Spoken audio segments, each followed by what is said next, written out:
મહોત્સવની દેશના કરોડો લોકો આતુરતાથી રાહ જોઈ રહ્યા છે। અયોધ્યાના ઐતિહાસિક મંદિર માટે દેશભરથી લોકો અવનવી ભેટ અર્પણ કરી રહ્યા છે। સુરતના એક વેપારીએ ભગવાન રામના ચરણોમાં અર્પણ કરવા આકર્ષક નેકલેસ બનાવ્યું। આ હારની વિશેષતા તો એ છે કે આ હારમાં રામ મંદિરની પ્રતિકૃતિ બનાવાઈ છે। અલગ અલગ રાજ્યોના 40 કારીગરોએ 30 દિવસના અથાગ પ્રયાસોથી આ હાર તૈયાર કર્યો છે। રામ મંદિરના આ હારમાં 2 કિલો સોના અને ચાંદી ઉપરાંત 5000થી વધુ હીરા લગાવાયા છે। હીરા જડિત આ હાર સાથે વેપારીએ રામ દરબાર પણ તૈયાર કર્યો છે। એક નજરે જ લોકો મંત્રમુગ્ધ બની જાય એવો આ હાર શ્રી રામ ધારણ કરે તેવી વેપારીએ ઈચ્છા વ્યક્ત કરી। પ્રધાનમંત્રી મોદીના હસ્તે આ મહામૂલ્ય હાર શ્રી રામના ચરણોમાં અર્પણ થાય તેવી ભાવના પણ આ વેપારીઓએ વ્યક્ત કરી।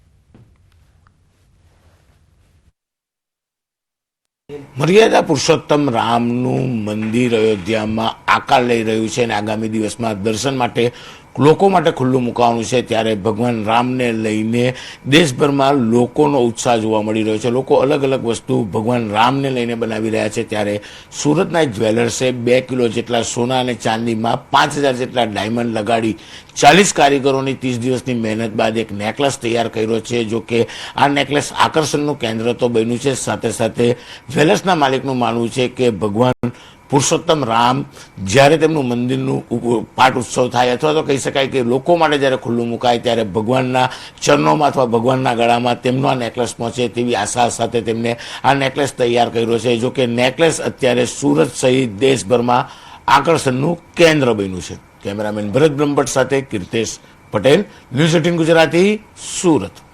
મર્યાદા પુરુષોત્તમ રામનું ભવ્ય મંદિર અયોધ્યામાં તૈયાર થઈ રહ્યું છે અને આગામી દિવસમાં આ મંદિર લોકો માટે જ્યારે ખુલ્લું મૂકવાનું છે ત્યારે ભગવાન રામને લઈને દેશભરમાં લોકો પોતાના પ્રિય ભગવાનને કોઈને કોઈ વસ્તુ અર્પણ કરવા માટે અલગ અલગ પ્રકારે બનાવી રહ્યા છે। ત્યારે સુરતના જ્વેલર્સ દ્વારા એક નેકલેસ તૈયાર કરવામાં આવ્યો છે। તેમની પ્રબળ ઈચ્છા છે કે આ નેકલેસ ભગવાન રામના ચરણોમાં અર્પિત કરે અથવા તો તે ભગવાન રામની મૂર્તિના ગળામાં આ નેકલેસ પહેરાવવાની તેમની ઈચ્છા છે। જ્વેલર્સના માલિક આપણી સાથે છે, સીધા આપણે એમની સાથે વાત કરવાનો પ્રયાસ કરીશું। સૌપ્રથમ આપનું નામ, કેવી રીતે આ નેકલેસ તૈયાર થયો છે, શું કહેશો આ નેકલેસને લઈને? મારું નામ રોનક ધોળિયા છે, હું રચેશ જ્વેલ્સનો ભાગીદાર છું। આ નેકલેસ આપણે જ્યારે અયોધ્યા નગરીમાં રામ મંદિર બની રહ્યું છે તો એને જોઈને જ આપણે ઇન્સ્પાયર થયા કે આપણે જ્વેલરીનો ધંધો છે આપણે, તો એમાં આપણે કંઈક કરીએ તો, અને પૂરા ભારતમાંથી કંઈક ને કંઈક અયોધ્યા માટે લોકો કંઈક ને કંઈક આપે છે, તો એ જોતાં અમને એવું લાગ્યું કે આપણે કંઈક આપણે બનાવીએ જ્વેલરીમાં, જેથી અમે આ નેકલેસ આખો બનાવ્યો છે। કેવી રીતે નેકલેસ બન્યો, કેટલા દિવસમાં તૈયાર થયો, શું વિશેષતા છે નેકલેસની? આ નેકલેસ બનાવતા 30 દિવસ જેવો સમય લાગ્યો છે અને આ 40 જેવા વર્કરોનો બધાનો સમાવેશ થયો છે, ત્યારે આ બનેલો છે નેકલેસ। અને આમાં લગભગ સોનું ચાંદી લગભગ 2 કિલો જેવું યુઝ થયેલું છે અને 5000 પ્લસ ડાયમંડ આપણે યુઝ થયા છે। શું ઈચ્છા છે નેકલેસની? હવે આ નેકલેસની આપણી ઈચ્છા એ છે કે જ્યારે ઓપનિંગ થાય, ઇનોગ્રેટ થાય, ત્યારે આપણે અયોધ્યા મંદિરમાં આપણે ભેટ આપીએ। અને અમારી ઈચ્છા એવી છે કે જ્યારે આપણા માનનીય શ્રી નરેન્દ્ર મોદી સાહેબ જે ઇનોગ્રેટ કરવા આવવાના છે તો અમે એના હસ્તક જ અમે આપવા માંગીએ છીએ। બિલકુલ, ભગવાન રામના મંદિર તો દેશભરમાં આકર્ષણનું કેન્દ્ર છે, સાથે સાથે આ નેકલેસ સુરત સહિત દેશભરમાં આકર્ષણનું કેન્દ્ર બન્યું છે, કારણ કે અલગ અલગ રાજ્યના અલગ અલગ જ્ઞાતિના 40 જેટલા વર્કરોએ 30 દિવસની મહેનત બાદ આ નેકલેસ તૈયાર કર્યો છે।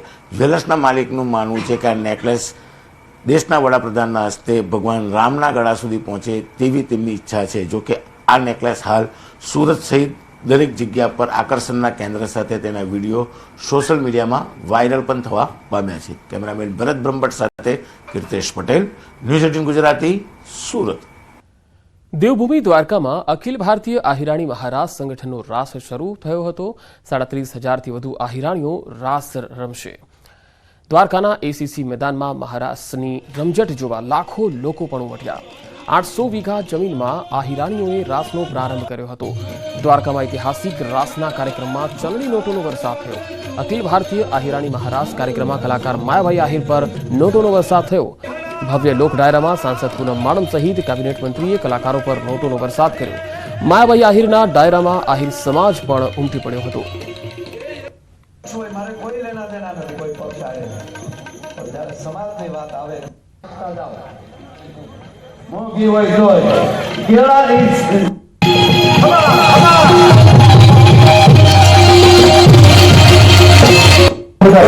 યાત્રાધામ દ્વારકામાં મહારાસની શરૂઆત કરી દેવામાં આવી છે. વિશાળ સંખ્યામાં જનમેદની પણ ઉમટી છે. આપણે દ્રશ્યો બતાવવા માંગીશ. દ્વારકામાં એસીસી ગ્રાઉન્ડ ખાતે 37,000 થી વધુ આહિરાણીઓ આ રાસમાં ભાગ લીધો છે. 37,000 આહિરાણીઓ હાલ રાસ રમી રહી છે. આપ ન્યૂઝ 18 ગુજરાતી મારફત સીધા દ્રશ્યો જોઈ શકો છો. યાત્રાધામ દ્વારકામાં 37,000 આહિરાણીઓ આ મહારાસ રચી ઇતિહાસ રચવા તરફ આગળ જઈ રહ્યા છે. 37,000 થી વધુ આહિરાણીઓ આ મેદાનમાં રાસ લઈ રહ્યું છે. ત્યારે આ રાસને જોવા માટે પણ અંદાજિત લાખોની સંખ્યામાં લોકો ઉમટી પડ્યા છે. ત્યારે યાત્રાધામ દ્વારકામાં આ મહારાસની તૈયારી થઈ ચૂકી છે. મુકુંદ મકરિયા, ન્યૂઝ 18 ગુજરાતી, દ્વારકા. અને હવે વાત કરીશું હાડ થીજવતી ઠંડીની.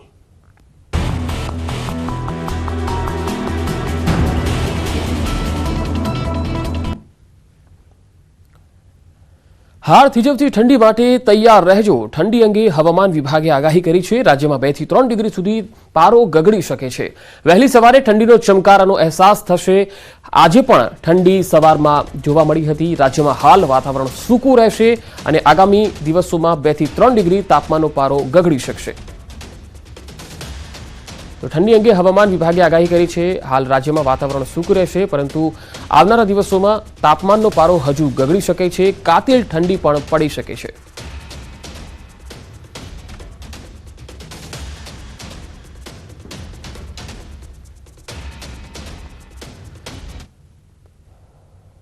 કેન્દ્રીય ગૃહમંત્રી અમિત શાહ આજથી ગુજરાત પ્રવાસે છે. અમદાવાદના જીએમડીસીમાં પીએમ સ્વનિધિ યોજનાના લાભાર્થીઓના પરિવારજનો સાથે સ્નેહ મિલન કાર્યક્રમનું આયોજન કરાયું છે. તેમાં તેઓ સહભાગી થશે. ત્યારબાદ બપોરે 2:30 કલાકે ગાંધીનગરના કલોલમાં પાનસર તળાવનું લોકાર્પણ અને અલગ અલગ વિકાસ કાર્યોની ભેટ આપશે.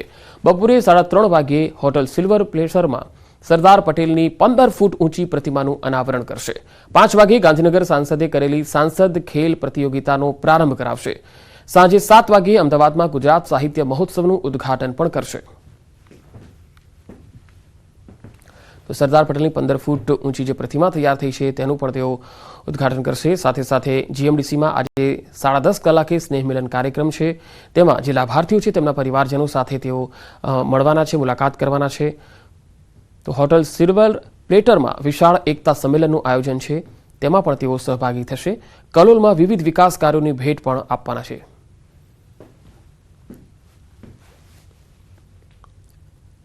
તત્કાલીન મુખ્યમંત્રી નરેન્દ્ર મોદીએ શરૂ કરેલી વાઇબ્રન્ટની પહેલ આજે ગ્લોબલ બની છે.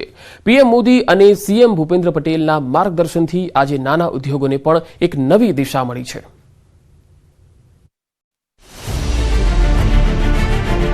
ગુજરાત એ દેશનું ગ્રોથ એન્જિન છે અને જેમાં એમએસએમઈ સેક્ટર એ ગુજરાતના અર્થતંત્રની બેકબોન છે. ભારતના ઉદ્યોગો ખાસ કરીને એમએસએમઈ વિશ્વ સાથે કદમ મિલાવીને ચાલવા સજ્જ છે. વર્ષ 2003માં ગુજરાતના તત્કાલીન મુખ્યમંત્રી નરેન્દ્ર મોદી અને હાલના પ્રધાનમંત્રીએ વાઇબ્રન્ટ ગુજરાતની શરૂઆત કરી હતી. વિદેશી રોકાણ વધારવા અને ઉદ્યોગોના વિકાસ માટે વાઇબ્રન્ટ ગુજરાત ગ્લોબલ સમિટની શરૂઆત કરી હતી. ગુજરાતથી આત્મનિર્ભર ભારત સૂત્રના પ્રણેતા મુખ્યમંત્રી ભૂપેન્દ્ર પટેલનું માર્ગદર્શન હેઠળ નાના ઉદ્યોગોનો વિકાસ પણ થઈ રહ્યો છે. વાઇબ્રન્ટ સમિટ પ્રધાનમંત્રીના વિચારો થકી ગ્લોબલ બન્યું છે. વાઇબ્રન્ટ આજે અનેક લોકો માટે વિશાળ વટવૃક્ષ બની ગયું છે. આ જ વટવૃક્ષમાં કેટલાક એવા સફળ ચહેરાઓ છે જેઓ વાઇબ્રન્ટ સમિટ બાદ તેજીથી ગુજરાત અને સમાજનો વિકાસ કરી રહ્યા છે. વાઇબ્રન્ટ ગુજરાત વાઇબ્રન્ટ डिस्ट्रिक्ट अंतर्गत नाना उद्योगों नो विकास थयो छे. हमारे उद्योगों को और खासकर छोटे उद्योगों को, एमएसएमईज को एक आत्मविश्वास मिलता है कि वो दुनिया के बड़े बाजारों से कंपटीशन कर रहे हैं तो उनके पास बड़े देशों जैसा इंफ्रास्ट्रक्चर भी है. आत्मनिर्भर भारत अभियान में इन छोटे उद्योगों के लिए और भी कई बड़े कदम उठाए गए हैं.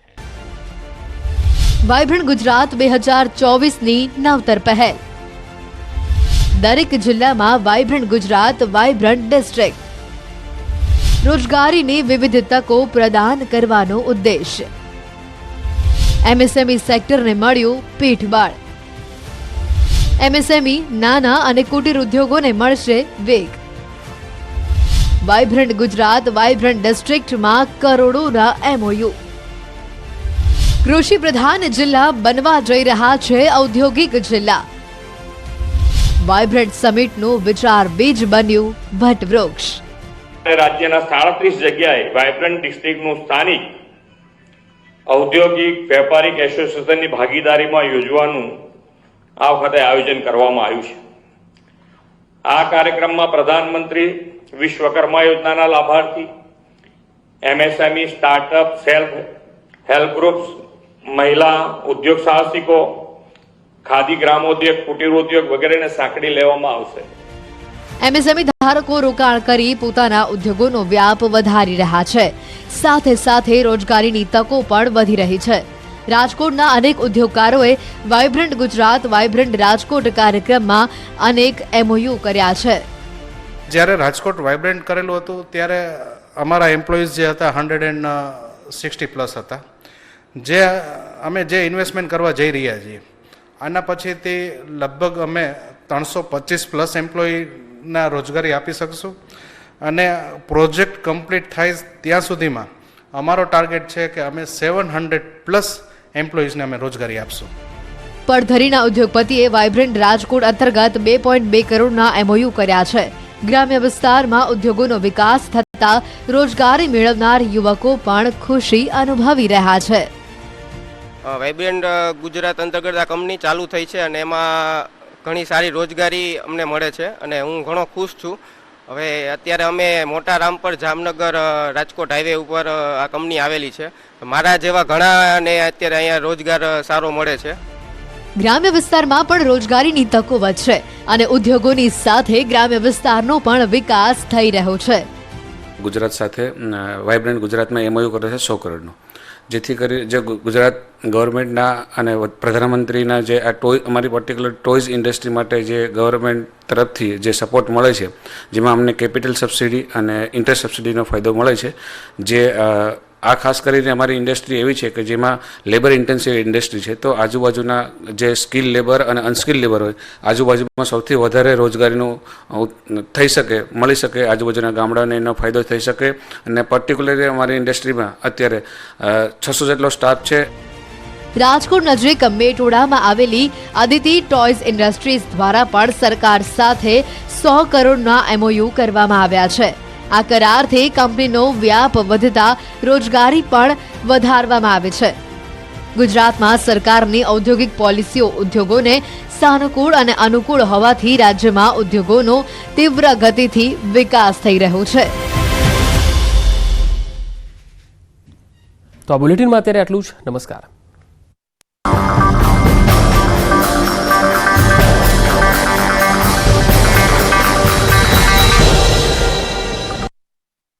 સુહાના ગુજરાત સ્પેશિયલ લાલ મરચું પાવડર તાજા મરચાથી બન્યું સુગંધથી ભર્યું.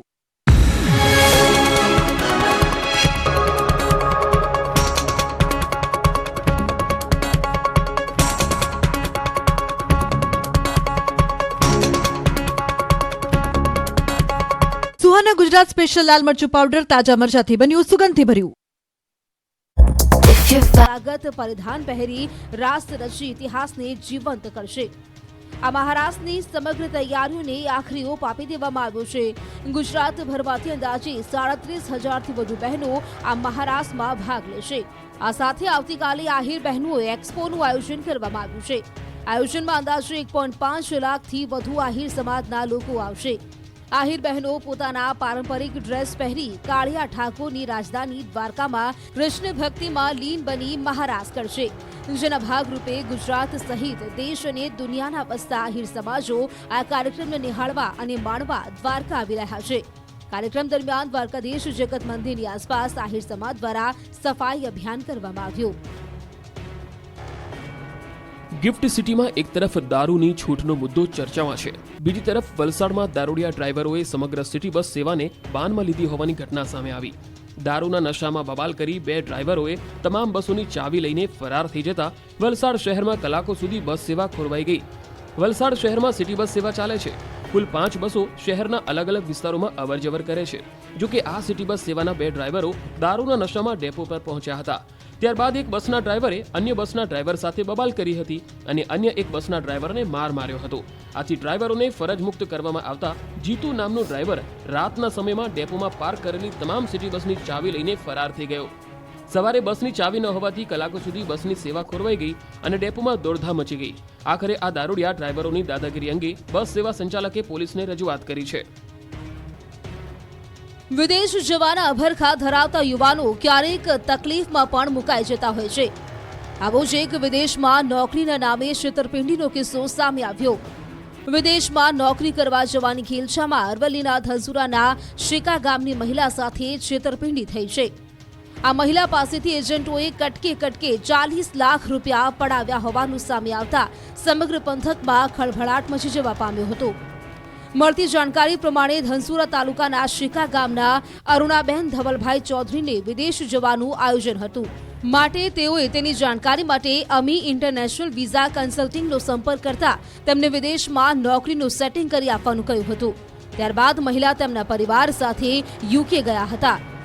કંપનીમાં નોકરી આપવાની વાત કરવામાં આવી હતી. તે કંપનીમાં તેમને નોકરી ન મળતા મહિલા પોતે છેતરાયા હોવાનું લાગતા તે પરત ઘરે આવી ગયા હતા.